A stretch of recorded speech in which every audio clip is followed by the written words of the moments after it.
आइए अभी मैं आपको समझाती हूँ कि हमारे बॉडी में इंसुलिन कैसे काम करता है और इंसुलिन का रोल क्या है। जब भी हम खाना खा लेते हैं तो खाने में हमको पता नहीं है कि हम कार्बोहाइड्रेट, फैट या प्रोटीन या ऐसा क्या खाते हैं। लेकिन जब भी हमारे बॉडी में हम रोटी चावल सब खा लेते हैं तो ये कार्बोहाइड्रेट है। और ये कार्बोहाइड्रेट का मतलब क्या होता है कि ग्लूकोज के छोटे छोटे छोटे जो मॉलिक्यूल्स पार्टिकल्स रहते हैं वो सब जो जॉइंट होके ये कार्बोहाइड्रेट का मॉलिक्यूल बनता है।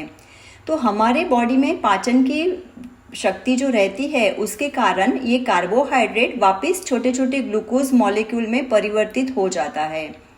जैसे ही हमारे ब्लड में ग्लूकोज का लेवल बढ़ता है खाने के बाद में, तो तुरंत हमारे पैनक्रियास को पता चल जाता है और ये पैनक्रियास जो हमारे बॉडी में हमारे शरीर में है वो इंसुलिन रिलीज करता है।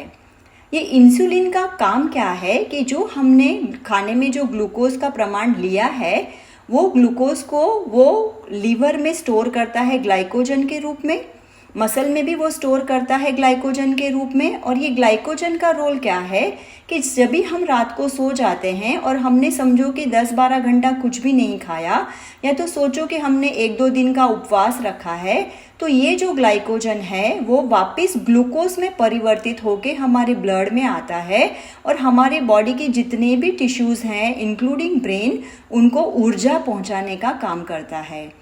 और जो आफ्टर स्टोरिंग ये लीवर में और मसल में ग्लाइकोजन को स्टोर करने के बाद में जो ग्लूकोज बचती है वो हमारे एडिपोज टिश्यू यानी फैट लेयर में फैट के रूप में जमा होती है। और वो फैट एक्चुअली ट्राइग्लिसराइड का रूप होता है जिसको लिक्विड फैट भी कहते हैं। अगर हमने समझो कि बहुत सारा खाना खाया है और हमारे पास बहुत सारा एक्स्ट्रा ग्लूकोज है, तो लीवर में सिर्फ 5% ही वो ग्लाइकोजन के रूप में स्टोर होता है और बाकी का लीवर में वो फैटी एसिड्स के रूप में वो स्टोर होने लगता है। तो जितना हमारा बॉडी में फैट का प्रमाण ज़्यादा है उतना हमारे लीवर में फैट का या फैटी एसिड्स का प्रमाण ज़्यादा है। और कभी हम सोनोग्राफी कराते हैं तो डॉक्टर हमको बोलते हैं कि आपको फैटी लीवर है। और ये फैटी लीवर का मतलब ही ये है कि हमारे लीवर में फैट का रूप में बहुत ज़्यादा चर्बी का प्रमाण बहुत ज़्यादा हो गया है। और यही हमारे एडिपोज टिश्यू में या तो सबक्यूटेनियस फैट लेयर में होता है कि जितना हमारे पास फैट का लेवल ज़्यादा है उतना हम ट्राइग्लिसराइड के रूप में ये फैट स्टोर्स हमारा सबक्यूटेनियस टिश्यू में ये हमारा इंसुलिन जो है वो फैट स्टोर्स बढ़ाने का काम करता है। अगर हम सेल्यूलर लेवल पे देखते हैं तो आपको समझ में आएगा कि हमारा कोई भी सेल हो, वो फैट सेल हो, एडिपोज टिश्यू का एडिपोसाइट हो, या तो मसल का सेल हो या तो लिवर का सेल हो, उसमें हमारे पास इंसुलिन रिसेप्टर रहता है। जो हमारे पैनक्रियास से जो इंसुलिन रिलीज हुआ है ब्लड सर्कुलेशन में, ये इंसुलिन ये रिसेप्टर के ऊपर जाके बैठ जाता है। तो जैसे समझो कि आपका ताला और चाबी है, लॉक एंड की मैकेनिज्म है। तो जैसे ही ताला खुल जाता है तो हमारे सेल्स के ऊपर जो ग्लूकोज ट्रांसपोर्टर करके है वो चैनल्स खुल जाते हैं और ग्लूकोज के मॉलिक्यूल 1 बाय 1 करके वो सेल के अंदर आ जाते हैं।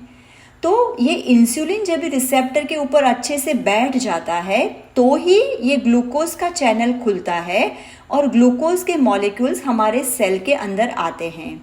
तो आपको समझ में आ गया रहेगा कि इंसुलिन हमारे लिए कितना ज़रूरी है। अगर ये इंसुलिन हमारे सेल्स के ऊपर अच्छे से काम करता है, अगर ये लॉक इन की मैकेनिज्म अच्छे से काम करता है, तो ही ग्लूकोज के मॉलिक्यूल्स हमारे सेल्स के अंदर पहुंच सकते हैं और फिर यही हम ग्लाइकोजन के रूप में स्टोर कर सकते हैं।